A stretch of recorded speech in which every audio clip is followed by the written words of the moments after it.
it's Marley from the Energy Boutique with your energy and ascension forecast for Sunday, May 1st to Saturday, May 7th.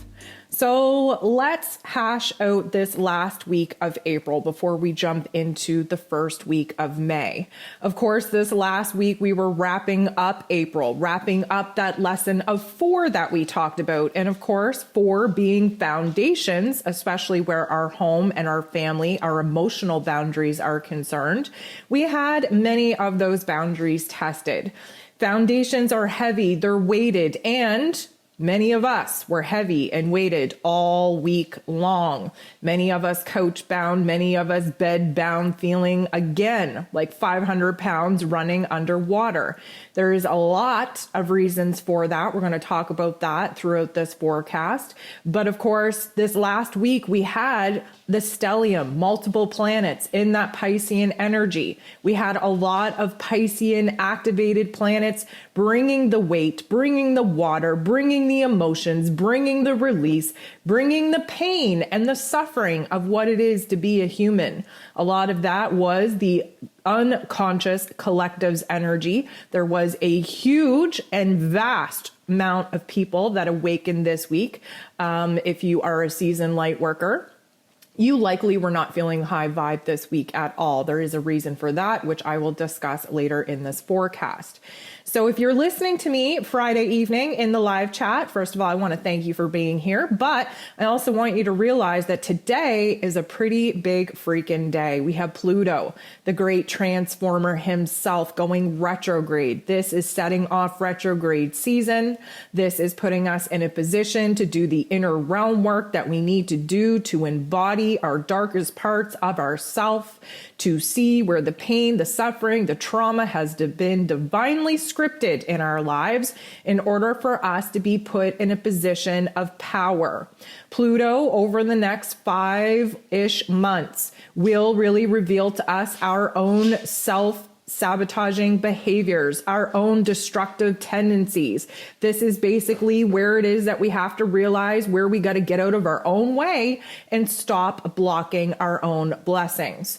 Just hours after Pluto goes retrograde, we have Mercury, ruler of the mental plane, moving out of Taurus energy and into Gemini. Mercury rules over Gemini energy, so this is definitely pressurizing our mental space. We have a lot of windows popping open. We have a lot of information coming through, a lot of processing to do.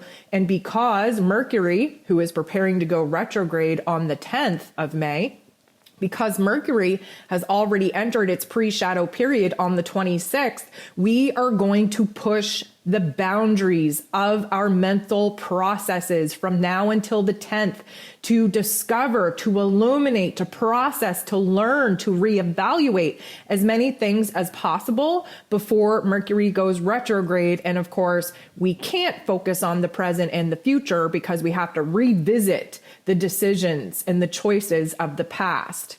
And we have the new moon eclipse taking place in Taurus on the 30th. So if you're with me Friday night, we're already in it, people. If you haven't downloaded your moon guide, I'm going to recommend you do that. This is eclipse energy. We entered into the Taurus and Scorpio axis of the True Node life lessons just last year. We had our first taste of this eclipse energy back in November of 2021 with a lunar eclipse in Taurus.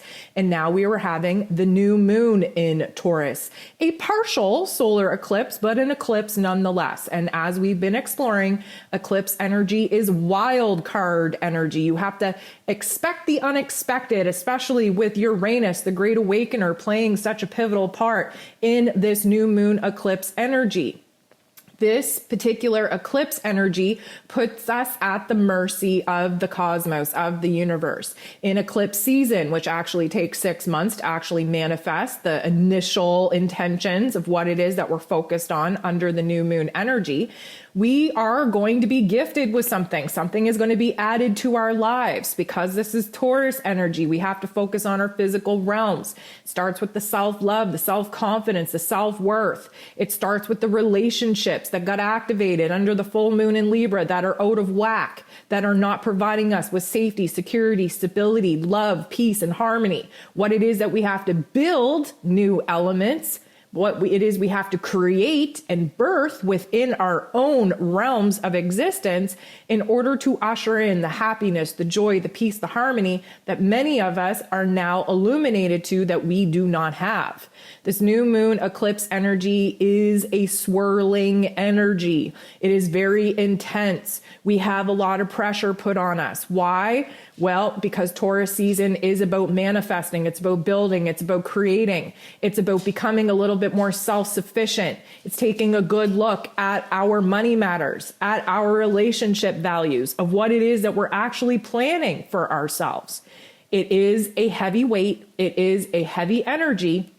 And things are only going to intensify as we reach the potency point on the 30th, Saturday, 4:28 p.m. Eastern Standard Time. So we're, definitely swirling already.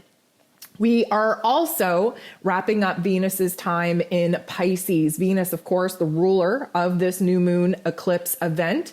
She has been in Pisces. Yes, she's been kind of dreamy and kind of imaginative and living in fantasy land, but she's also been recognizing the soul contracts that are being kind of wrapped up, ended, and closed. We're kind of being illuminated to of what it is that needs to end within our own emotional cycles in order for new ones to begin. And of course, that beginning is coming this week when we enter into Aries energy and watch the goddess herself stand up for herself, reignite the spark, the passion, the life force within her, watch her redefine what it is that makes her happy and excited, what is she's passionate about, what she's excited about. And of course, she's going to exert herself, aggress herself in making sure that she gets exactly what it is that she thinks and believes that she now deserves. So this week, we're starting off on May 1st with Beltane. This is a Gaelic celebration. Our ancestors, many of our ancestors, going way back, celebrated this particular day because it is halfway between the spring equinox, the beginning of the energy calendar that, Aries season ushered in, and the summer solstice that, of course, is on its way. Now, this particular celebration, because they were very connected to the earth, because there was that relationship with the earth, we're in Taurus season, this is Mother Earth season. This Beltane celebration was basically a ritualistic festival that was created to raise the vibrations and frequencies, to protect the cattle, to protect the land. It was basically a offering to our spiritual ancestors to make sure that, our earth, our home, our environment, and the food, the cattle, the produce that we were creating back in those times was going to be sustained, was going to be able to support us through this next season. So regardless of whether you believe in it or not, doesn't matter. Whether you celebrate it or not, doesn't matter. The energy is high. The energy is potent. It's happening on the very first day of May, which of course we enter into a brand new life lesson of 5.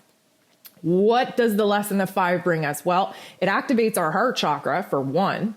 It makes us raw and vulnerable to our heart space, our soul space. Again, another level of stepping away from ego and stepping into our soul selves. It unleashes a lot of creativity, a lot of potential for fun, for playfulness, for romance. This is a very childlike energy. In astrology, the number 5 relates to Leo, which is the heart and soul of the zodiac.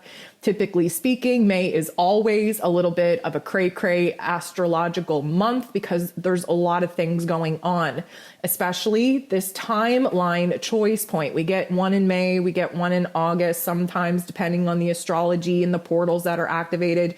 We get other additional jumping points, if you will. We're going to talk about that because I think we failed this time around, but we shouldn't be too sad about it. I have more details on that. We'll talk about that in a second. But entering into, the realm of 5, we have to expect that there are some comings and goings that's going to better align us with our heart space, with our soul space, with what it is that we truly want, need, and desire. Stay tuned. I will be launching May's energy forecast here probably tomorrow afternoon. That'll be jam-packed, filled with lots of information on what we can expect for the month ahead. But what I'm getting at is that we're going through a major shift here. We're in a retrograde now. We're in eclipse season. The energy is potent. We have a lot of star portals that's coming up that have already transpired, that didn't give us the oomph that we were hoping for. Again, I'll talk about that in a second. But overall, having all of this high vibe energy just means that we are going to be feeling the ascension symptoms that much more in our physical bodies, and B, have the opportunity to see the dark force agenda just bring out all the stops preventing us from accelerating our vibration and frequency and moving forward. So like I had mentioned, this week on the 2nd, we have Venus, the goddess of love and beauty and pleasure and worth and money, moving out of this Piscean energy that we will be very happy to leave behind, even though she was at a very powerful point, like she's exalted in Pisces, which is a good vibe for her. But because of all the other Piscean energy going on at this time, it was kind of tough. We had another dark night of the soul, essentially, especially when it came to our own feminine divinity. And you know what? I'm not talking about male or female. We all have masculine and feminine within us. The feminine divinity is receptive. It's intuitive. It's emotional. And many of us, because Venus is, about love, we have to understand that we're in Taurus season that Venus rules over. This is about self-love, our self-worth, our self-value. Many of us seeing relationship dynamics change because we're putting the work and the energy and the effort into ourselves. And when we stand in our own power and take our power back from those that we gave it away to, well, some people don't like that. And, we had a full illumination of the relationships that were falling apart just a couple weeks ago under the full moon in Libra. And now in this Taurus energy, now we're like, okay, well, I know what I don't want. So what do I want? And because of my new worth, my new value, the new, value that I feel within myself, I feel like I deserve more. And now we're finding that when we go ahead and we express this to the people in our lives that we're hoping are going to rise to the occasion and show us that we're worthy of their time, energy, and effort, just as we've been pouring into them, we hope that they would pour into us. Well, we're not getting the same kind of energy back. And that can be very defeating. So here's the thing. Venus moving into Aries, well, Aries energy is the beginning. It's a brand new clean slate. We are cutting the cord with the past, with the old version of ourselves, with what it is that we tolerated in relationship dynamics. We are now starting fresh. There's a spark, there's an excitement, there's a passion, there's a desire. And if this needs to come out of anger and frustration and irritability, fine. Let that act as the catalyst to push you forward. Whatever makes the change. But Venus in Aries, she's very straightforward. She's very direct. She isn't as emotionally, intuitively sitting back, surrendering, allowing the universe to flow towards her. She's trying to aggress herself, to position herself in a path that honors her newfound self-love and kind of disconnects from what it is that she tolerated in the past. Now, we do have to understand we're at the mercy of eclipse season, right? Eclipse season is all about the universe stepping in and kind of cleaning up the mess that we should have cleaned up ourselves. And it is going to take us a long time to realize that some of the things being thrown at us right now that don't appear to be a blessing or a gift actually will turn out to be that. And many of us at this particular point in time in the year 2022, which is about perfecting our physical realms, building strong enough foundations for our dreams and our visions to be built on. A lot of that comes down to the relationship that we have within ourself. The relationship that we have with ourself dictates the relationship that we have with other people. Friendships, romantic partnerships, co-workers, basically whoever it is that you interact with in your outside world is a reflection, a vibration, and a frequency that matches the way that you feel about yourself. And with Venus now moving into Aries, you best believe we are not tolerating some of the bullshit that we have in the past. We are not sitting around waiting for things to flow at us or flow to us. We are a little bit hellbound and self-determined to go ahead and make things happen, which kind of is an inner conflict because we're going into retrograde season. But I feel like the energy that I've kind of scoped out for the month of May is very much like we're being pulled back in the past because of the retrograde energy to say, oh, yeah, right, I made that decision in the past, probably shouldn't have made that now that I have hindsight. What can I do better in this present moment? And then boom, the universe offers us an opportunity for another choice point. With Mercury now in Gemini, that is very extreme, right? Gemini energy shows us the dualistic, polarized form of two different choices, two different decisions, two different paths, in order for us to debate it out, fight it out, ego versus spirit, heart versus head.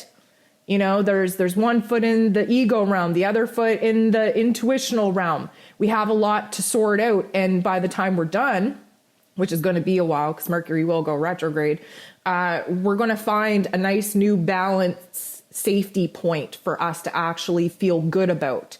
But up until then, we have a lot of decisions that we have to sort through. And so the retrograde energy is taking us back, bringing us back into this present moment. We have unexpected opportunities and situations and events being thrown at us because of eclipse energy. And then we have Venus, the goddess of love and beauty and self-worth and pleasure, just saying, you know what? I shouldn't have done that in the past. I see what's happening now. I'm gifted with a choice point, gifted with an opportunity to do better. And now that I know better, I should do better. So this is where I'm going to aim. So we're definitely going to feel that as well. Now on the 3rd, we have Jupiter sextiling with Pluto. This is interesting for a couple of reasons. First of all, this is Jupiter's last week before moving out of Pisces and moving into Aries. For many of us out there lacking on physical energy, physical drive, the hope, the will to continue onward, a lot of this is because we're nearing the critical crisis degrees in this Piscean energy of endings, closures, and we're about to be reborn in Aries energy. This is a huge amount of growth. This is a huge shift in our identities, a huge shift in our passion, our desires. When we consider the fact that Jupiter takes 12 years to go through all the signs. And when we consider the fact that Aries energy is the very beginning of the zodiac cycle, Jupiter himself is about to be reborn in a way that is going to just reward us with huge blessings if we're able to muster up the courage and the bravery to detach from the old that we should have been shedding all along and really stand into a brand new power, a brand new growth of self, expanding our minds, expanding our heart, expanding our experiences, and in doing so, receiving some huge freaking opportunities and blessings coming our way, but we have to be bold and brave enough to actually be able to accept them. So Jupiter, still in Pisces energy, is sextiling, which is a beautiful energy, with Pluto, the great transformer who is now retrograde. This is going to illuminate for us where it is that a huge transformation is taking place, especially in our inner realms, because that's what needs to transform first before we're going to see it in our physical circumstances. And Pluto now retrograde is doing a whole lot of shadow work in order to kind of figure out where it is that we are our own worst enemy, blocking the blessings that we've been praying for, where it is that we self-destruct, where it is that we self-sabotage when things start getting good. And by doing that and bringing some of those unconscious patterns into our conscious awareness, then we can take that, use it as inspiration, use it as motivation to boss up, to step into a brand new power, and therefore take on brand new role of authority in our lives and boss up to the new karmic contracts that are going to require us to take on new roles and responsibilities as well. So this particular aspect is definitely going to show us, wow, things have changed. Things have changed.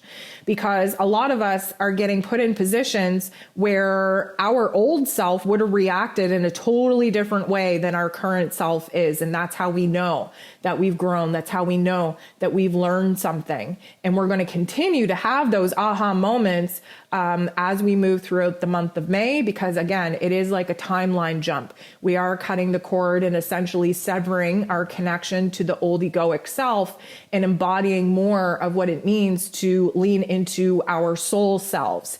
And because of that, our vibration and frequency is constantly moving up the scale, moving up the ladder, and therefore we see things in a different way, we feel things in a different way, and therefore we act on things in a different way.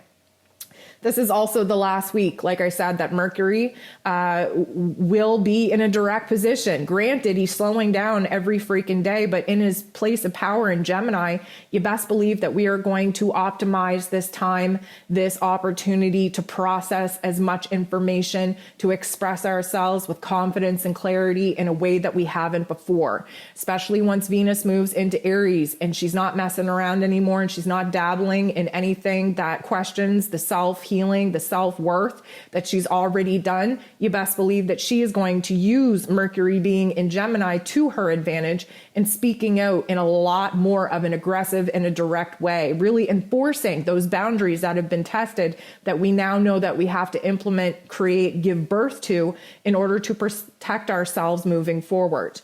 And although we're going to be in this new moon energy until probably late Wednesday, we are kind of building towards the first quarter moon in Leo that will be taking place here at the end of the week. And this would be a great time with the new month unfolding for you to become a Moon Guide subscriber. Follow the phase of the moon, follow the manifesting energy, know the lunar cycle that we're entering into in May, and of course have access to the moon guides as they become available. So that was a mouthful. Now let me just say I'm a little bit more unprepared for this particular Ascension forecast than I normally am, and we can thank my computer and my printer for that. We are already seeing the effects of Mercury going retrograde, and I am not messing with it. So I was unable to print out what I normally have printed out in front of me, and I'm kind of old school. I don't like dealing with computers that much. I don't like taking all of my information off of a computer screen. I like sitting down with, information on paper, putting pen to paper, because that's where the magic happens. So I'm going to do the best that I can to try and stay as organized as possible with all the things that I want to talk about for this week and what we can expect, not only from the ascension symptoms, but just the different changes going on in our physical realms as well. But again, I'm not as organized, so keep that in the back of your mind. And I thank you for your patience preemptively, because I'm probably going to be a little bit scatterbrained all over the place. So one of the things that I've already kind of touched on that I want to talk about. Yes, this past week, we had a lot of energy. We had those stellium energies in Pisces. So we had Mars and Venus and Jupiter and Neptune and the moon at the beginning of the week, all in Pisces energy. And of course, the moon went through Pisces and aspected all of these other planets, because the moon moves faster than all of those planets do. We had Venus bumping into both Jupiter and Neptune. We had some high manifesting energies over this past week.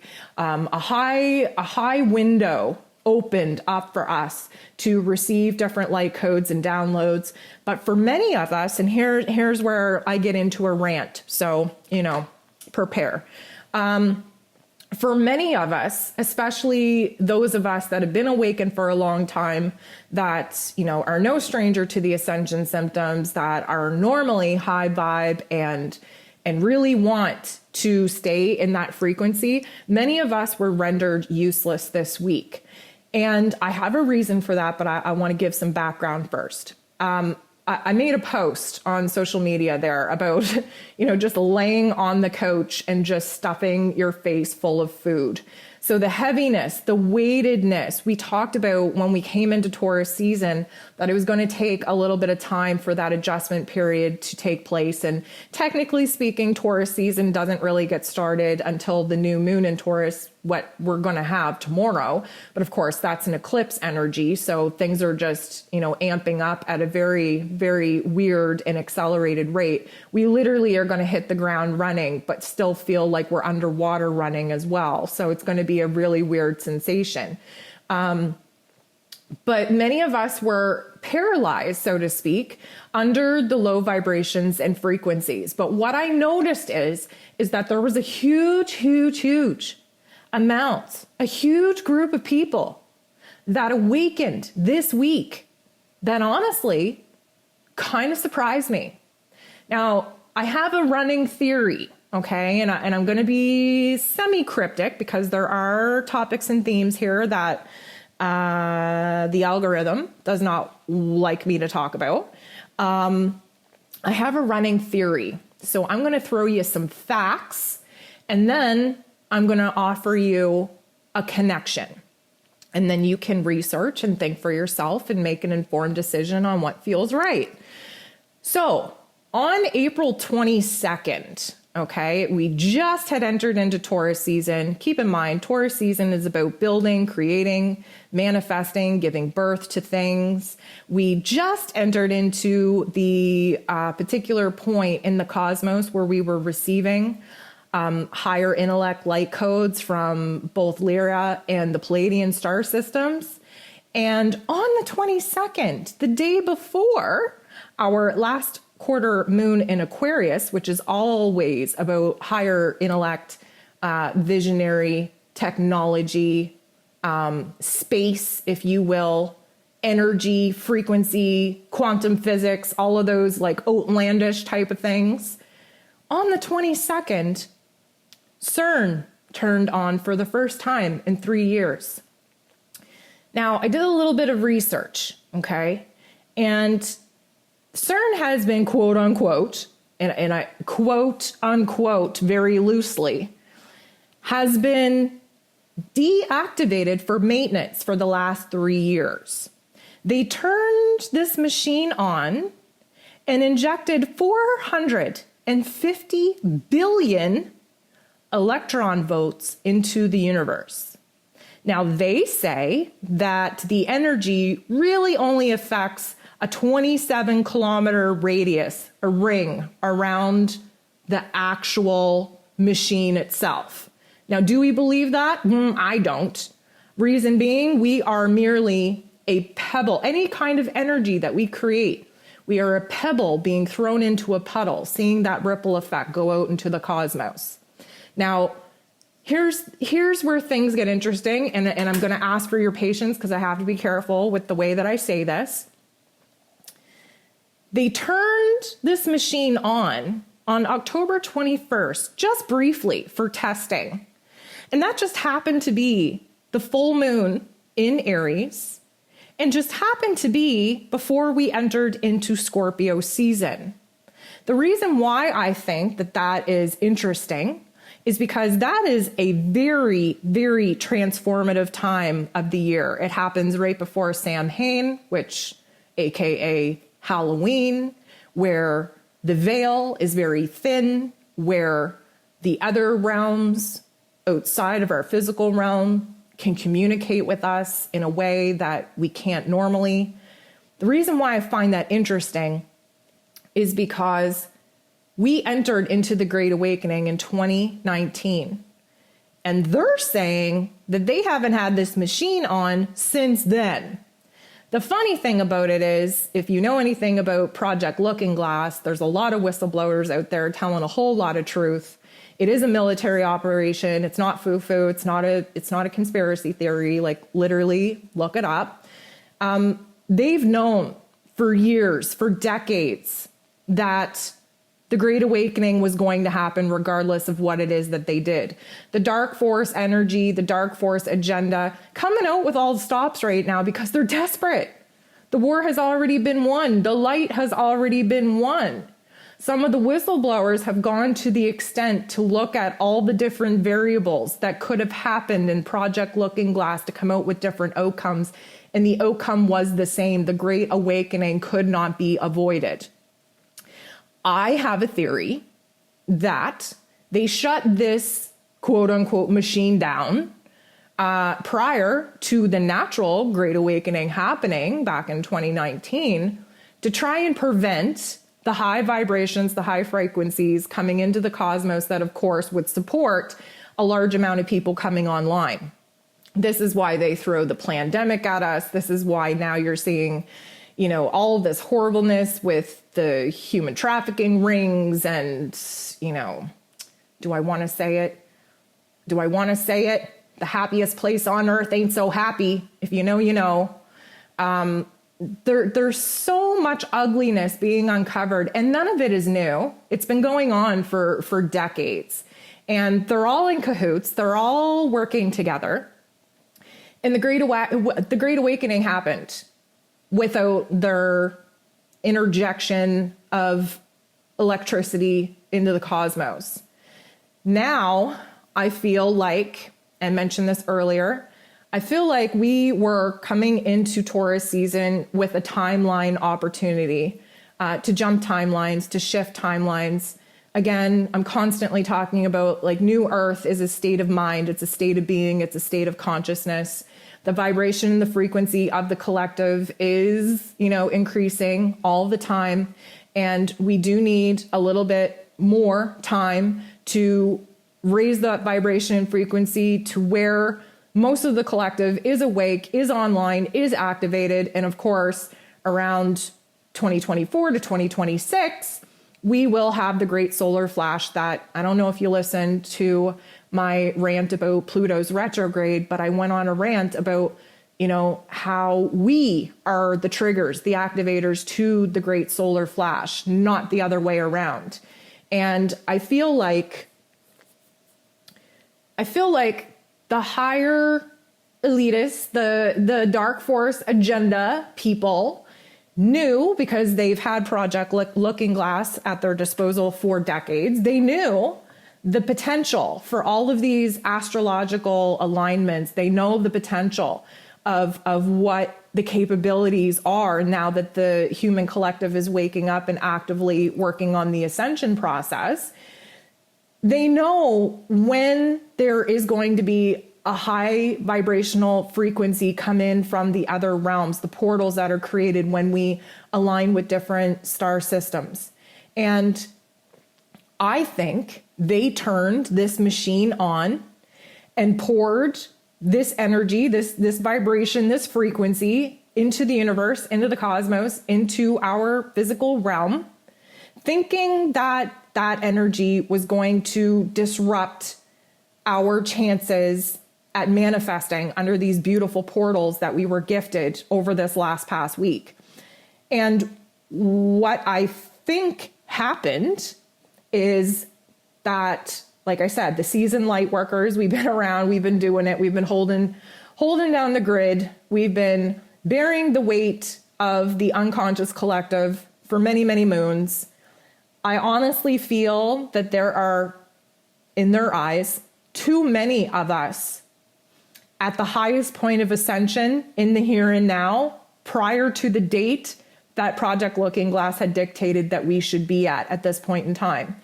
I think now they're using this technology to try and mess up the frequencies, to try and mess up the natural energy and vibrations coming in, because to them, they want everything artificial, right? They want artificial DNA. That's why they're doing their thing now. They want, artificial intelligence. That's what the whole AI thing is about. They want everything to be a human, a synthetic human product. They don't like natural, because there's so much more power in natural forces, natural entities.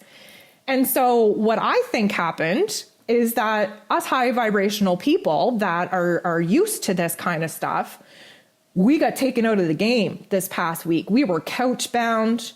We were bed bound. We were stuffing our faces with processed foods that we know we shouldn't have in us.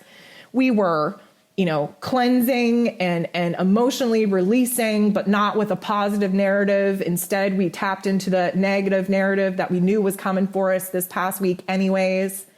But what I think they didn't suspect was that the vibration and frequency, the false stimulated or the simulated frequency that they put out in the cosmos, I think they intended to mess it up for us season light workers so that we didn't advance, we didn't push ourselves past that timeline jump, and prevented us from doing so. But what they didn't suspect is that that vibration and frequency, although it may be artificial, mixed with the natural law and the organic vibrations and frequency coming in from the cosmos, created a vibration and frequency that woke some sleepers up. Well, damn, that backfired on them, didn't it? And for that, I'm almost not even mad that I haven't been able to do anything all week, because I have seen people that I did not think would ever awaken, wake up. They've been activated and they're excited. I don't know if you remember what happened when you were first activated, when you first awakened, how exciting it was. Everything was new. Everything was fresh. There was a buzz. You wanted all the information. You wanted to learn about your chakras. You wanted to learn about shadow work. You did breath work. You jumped into yoga. You started taking care of yourself. You started eating better. You started cutting the cord with toxic behaviors, toxic patterns, toxic relationships. You lost all your friends. You lost your job. Although it felt very crazy, there was also an excitement about it because you were in touch with something higher, something more meaningful, something that had a purpose. And I'm watching this huge group of people just this past week wake up with an excitement, with a vibrancy, with a spark, with a passion, with a life force that I honestly was jealous of because I had none of that working for me this week. Felt like dark night of the soul all over again. And after, over a decade of dealing with these spiral cycles that we got to go through in order to up our levels through the levels of ascension, one would say, well, damn, don't you get used to the dark night of the soul eventually? I would say no. It still hurts, it's still frustrating, still brings out the ugliness within you. It's almost like a restart, a refresh. And we just had the moon move into Aries energy, and that gave us a little bit of life force back, but mostly it triggered anger and frustration that things aren't moving fast enough. And we know that something ain't right. We know that we're being messed with in a certain way. And, now we're moving into Taurus energy, setting up for this new moon in Taurus, which is the dark phase of the moon that brings out all the ugliness anyways. And the eclipse energy, which is just making us feel a state of urgency, a state of crisis that really isn't even valid. Take a look around, not much has changed. So why do we feel like the world is coming to an end? And a lot of that is because the simulation is ending. We talked about the simulation, the matrix, seeing the strings, seeing the glitches, recognizing that we're technically like in the Hunger Games, in the Truman Show, in the Matrix, if you will. And, it's becoming very apparent, very evident every single day. So I think that the reason why the majority of us struggled through last week with the heaviness, with the weight, with the hunger, with the depression, with the dark night of the soul was because they turned that lovely, lovely machine on. So I don't know what your thoughts are about it. I don't know how you feel about it. Drop me a line in the comments and say whether I'm batshit crazy or whether it half makes sense and whether it's, a good theory to be running with. We have to pay attention because as we know, they are tampering with our experience. Many people are experiencing wild weather patterns. If you do not realize that the weather is man-made, that's just another way that they mess with our mental health, because Lord Jesus knows only having one day of cloudy sun every 3 weeks is not good for the mental health. But also, weather affects the barometric pressure, and barometric pressure affects the physical body. If you have arthritis or any kind of nerve disorder, fibromyalgia, I have CRPS, multiple sclerosis, lupus, any kind, arthritis, like, I don't know if I said that, but any kind of physical ailment, you can feel the shift in the barometric pressure. You can feel a storm coming. You can feel a rainy day coming long before it actually gets here. And the fact that they are manipulating the weather system is not only putting us in a quote unquote weather depression, but it's putting us in a mental depression as well. And for those that are newly awakened, we really can't afford to apply any more mental pressure to them than what it is that they're currently going through.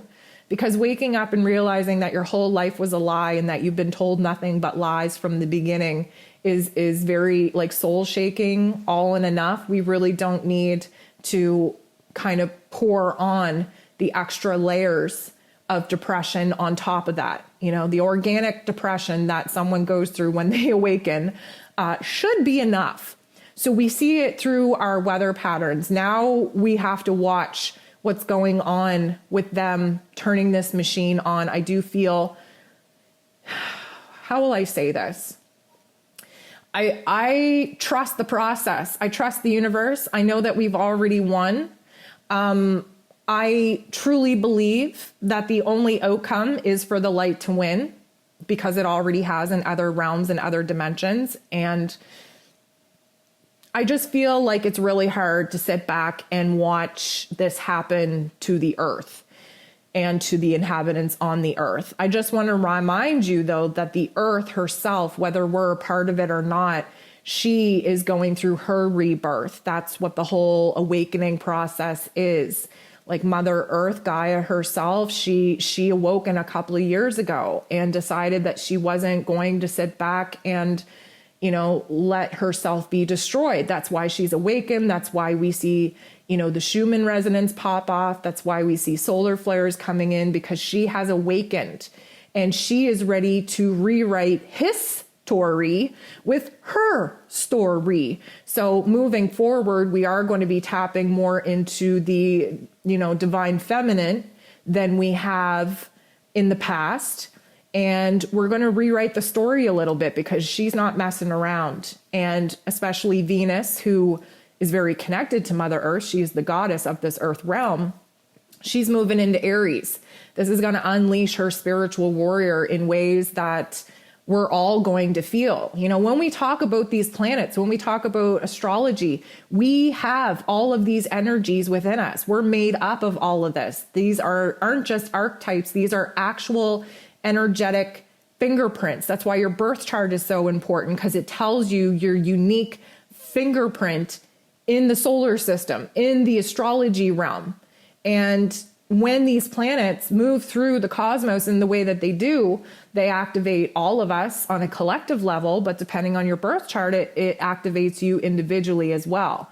And so Mother Earth decided she wasn't sitting around, just going to allow herself to be destroyed. She basically is being resurrected, renewed in her own way. That's why she's raising her vibration and frequency.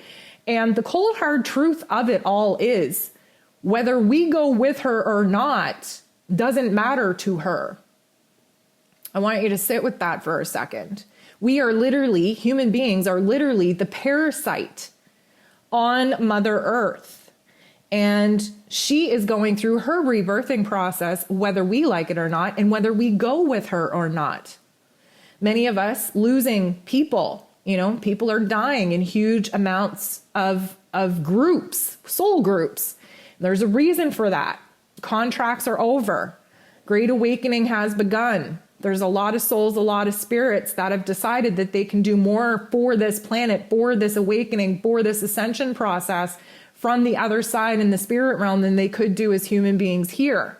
And that's why many of us still left here are in a state of grief and mourning, seemingly all the time, because of the loss that we are having to bear for the people who have decided that they can fight a better fight and really do something to contribute to the spiritual war from the other realms. So that in itself has left a void here on the earth plane and in our physical lives where, again, our vibration and frequency is affected by those who have decided to pass on.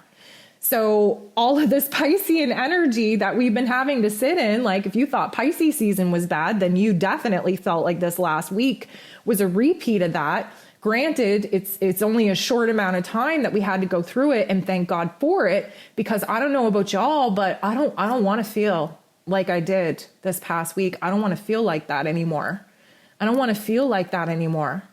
And, you know, you can sit and you can be your most positive self, and you can have all the healing frequencies playing on all your devices, and you can sage your space, and you can do the shadow work. At the end of the day, your emotions are your emotional compass, your navigator for your earthly realm.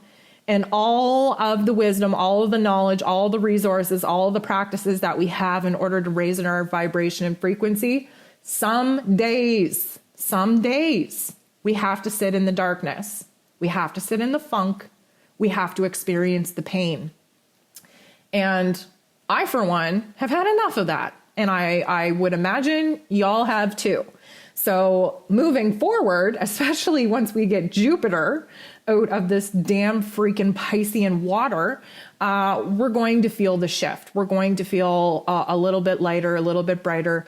But trust me when I say that the dark night of the soul brings in the heaviness, brings in the hunger, brings in the lack of hope, the lack of will to live. Like, I don't know about y'all, and I say this with as much love and humbleness as I can, because I'm somebody that cares very intensely, very, very intensely and passionately about the things that I care about. But lately, especially this past week, I haven't given any F's about anything. I do not have it in my capacity to care about anything. I'm almost to the point where I literally, I don't even want to talk about how unhappy I am in this moment. And it has nothing to do with the state of my circumstances, because nothing has changed. It literally is the astrology, the inner realm transformation that we have to go through. And because we have the stellium energy in this Pisces energy, which is about endings, it is about closure, it is about the weight of the world that we carry in our soul space. It is a release and a surrendering period that will get washed away with this new moon eclipse energy and prepare us to start fresh again. So I, for one, am looking forward to, I don't even care that we're in retrograde and eclipse season. All I care about right now is just feeling a little tiny bit better than I have over this past week. Some days you got to sit in it. The second day of it, you're like, damn, 2 days sitting in it. Third day, you're like, oh my God, is this my life? Fourth day, you're like, oh my God, I'm going to have to ask for some help here. And then fifth day, you're like, oh, I can kind of breathe again. I'm going to contribute that to the swirling of energies that we have going on this weekend. And let's hope that, you know what, this past couple, I'm going to say week for sure, but mostly since the beginning of this year, it's definitely felt like we've been chewed up. And now, after this new moon and eclipse energy moving into May, we're going to get spit out. And once we get spat out, we're going to realize that, wow, we have a different perspective, a different appreciation on life, on our circumstances. We feel lit up again, excited, passionate about something. We have a new direction. We have a new want, need, and desire. Mostly, we feel something other than absolute darkness and hopefulness or hopelessness. And that in itself is a win. So we have to take the small wins where we can get them. What I will say, physically speaking, I want you to watch out for headaches. I want you to watch out for grinding your teeth or clenching your jaw or teeth trauma. And it's so funny that they're bringing this up, because if you've been following me for any amount of time, then you know my little trauma dance that I've been doing with the dentist. I'm heading back to the dentist this week. We're setting up for my second and hopefully final surgery. Not going into surgery this week though, just preparing for it. But the fact that they wanted to bring up like the teeth trauma again, I was like, oh really? How perfect. How perfectly aligned to my dental trauma now moving into this week, than to have, tooth pain and dental jaw issues come back in our face. And a lot of that, again, is because of the Aries energy. Aries rules over the head, rules over the jaw, rules over teeth. And we have Venus moving into Aries. Now, with Venus moving into Aries, we're definitely going to have some heart activations as well. But hopefully it will be positive ones, meaning that we actually feel the spark and excitement about something again, that we actually start caring and loving things again, that we are just so freaking excited for things to come that literally make no sense because there's no indication in our circumstances that things have changed, but we feel like things have changed, that comes back again. But let me tell you, there's also, because of this Aries energy, there's also a high probability that the heart activations, and when I say heart activations, you could have racing heart, skipping beats, pain in your chest, all those different types of physical sensations. It could be anger, and it can be frustration and irritability too. But guess what? That's a beautiful thing, because anger and frustration and irritability show you what it is that we're no longer willing to tolerate. And trust me, Venus, the goddess of love and beauty and pleasure and self-worth, she's done a lot of work sorting out what it is that she is and is not willing to tolerate anymore. She is upping her worth. She is upping her value. And the people around better take notice, or else they can go on and step on out. And many of us, again, going through the relationship dynamic changes that need to be made in order to balance the scales, because we are no longer willing to give the starring role of the movie that is us to other people. So passion and aggression. I always say there's a very thin line between love and hate, between passion and aggression. Well, we're definitely going to feel that with Venus's time moving through Aries. I feel like the temperature in our physical bodies are going to get a little bit glitchy. So the fluctuation between hot and cold, between being all on or all off, are going to get very extreme, especially after the eclipse energy. We still do have a lot of planets in this Piscean energy, which typically speaking creates cold feet, gives us that cold sensation, that heaviness, that weighted sensation, versus now we're getting a little bit of fire back in the cosmos. So this is going to speed us up. This is going to make us feel alive. This is going to make us move fast, but it's probably going to happen in little like blips of energy, blips of action, blips of transformation. And that's why I feel like we're going to feel the hot and cold. Many of us have been feeling the sensation in our backs because there is a recalibration of our energies going on. We have to understand that the ascension process that we're currently going through is essentially us climbing Jacob's ladder, the 33 discs in our spine. And that's where the Kundalini energy comes from. And because many of us have kind of awoken and renewed and resurrected in a different way, we have a recalibration going on. And because of that, you can feel the weight in your shoulders, in your neck, at the base of your tailbone, right? That's root chakra stuff. So if you're having more pain in your hips and your lower back, then you're struggling with your physical realm survival issues connected to your ego identity. But we're having this energy kind of float up and then creep back down in our spinal columns, trying to recalibrate our energy, our frequency. This is due to the light codes coming in. And of course, before the light codes even came in, we had a huge purge, and we're still continuing to purge the old cellular memory, the old cellular data stored in our bodies, stored in our discs, stored in our fat cells, in our DNA.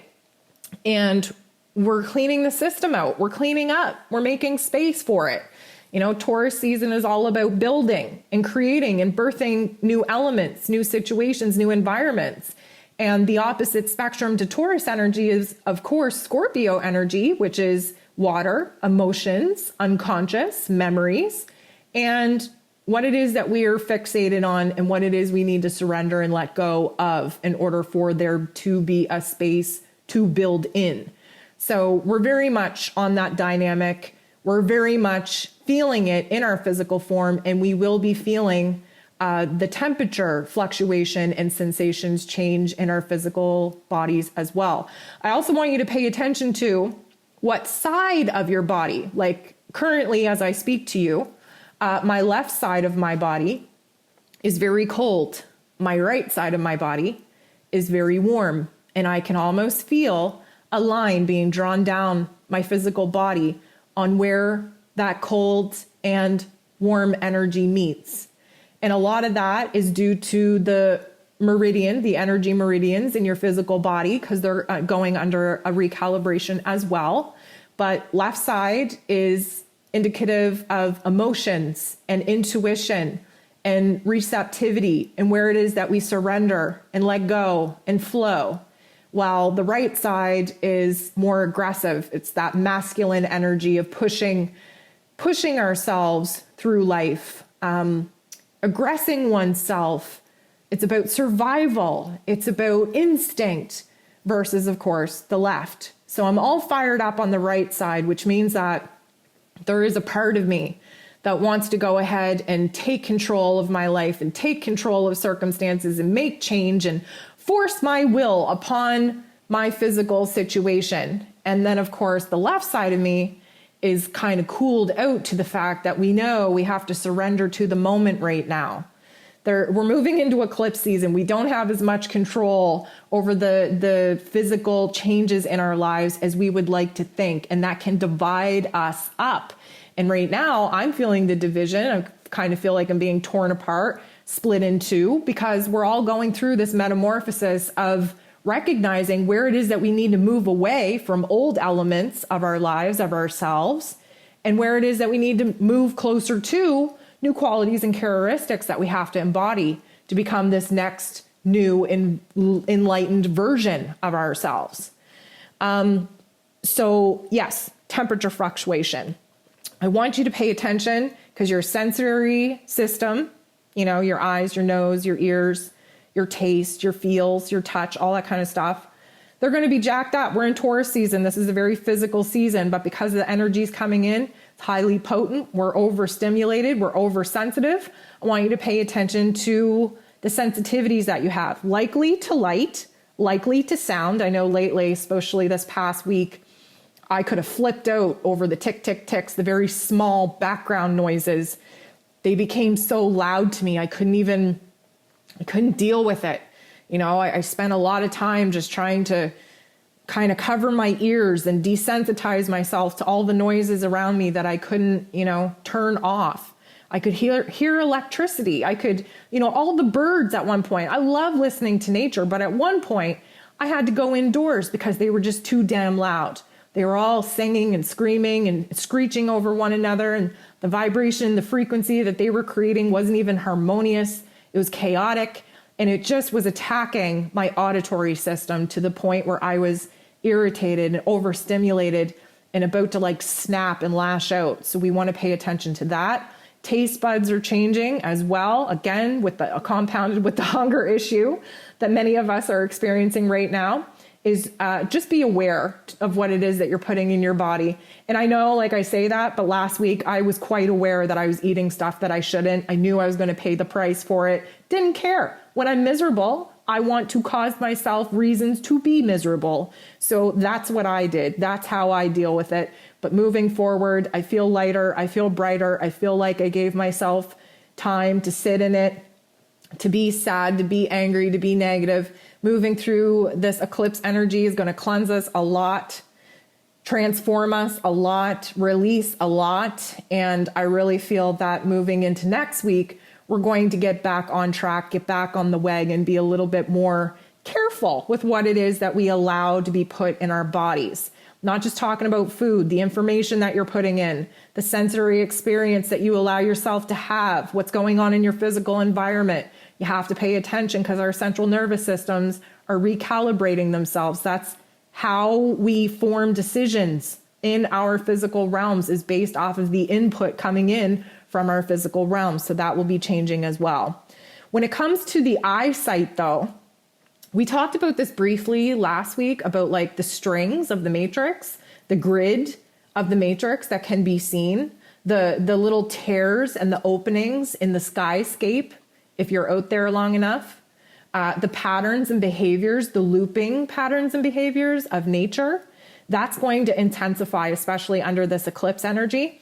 And for those of you that are, photographers in a lot of ways, want you to pay attention to the orbs showing up in your photography, especially late night. Like if you want to whip your camera out sometime and, turn the flash on late at night in a dark space and just take a zoom around. Now, be careful. There is a lot of discernment that you have to use, like what is a dust particle versus what is an actual orb. But a lot is showing up in photography right now because of the high vibrations and frequencies that we're currently reaching as a collective. We're kind of like expanding the barriers of the light and sound spectrum that our physical biological bodies are able to tap into.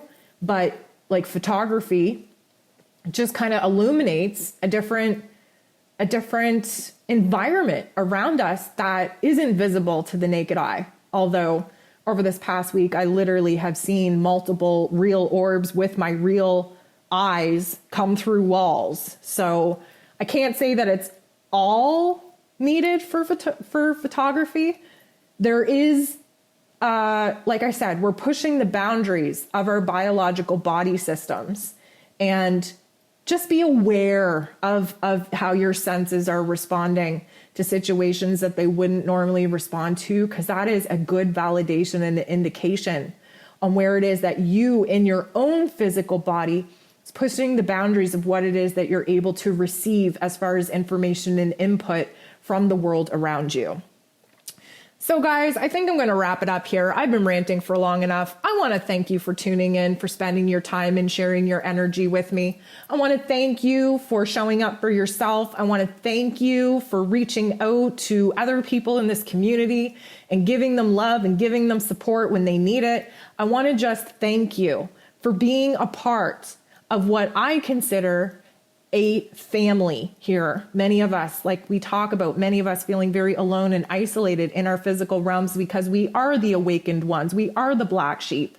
And it is very important that we come home. So I want to thank you for coming home each and every Friday evening, for spending your time home here with us. And of course, I'm sending you nothing but love. I want to thank you so much for tuning in, for being here, for all the love in which you're sharing with the world around you. And I'll talk to you soon.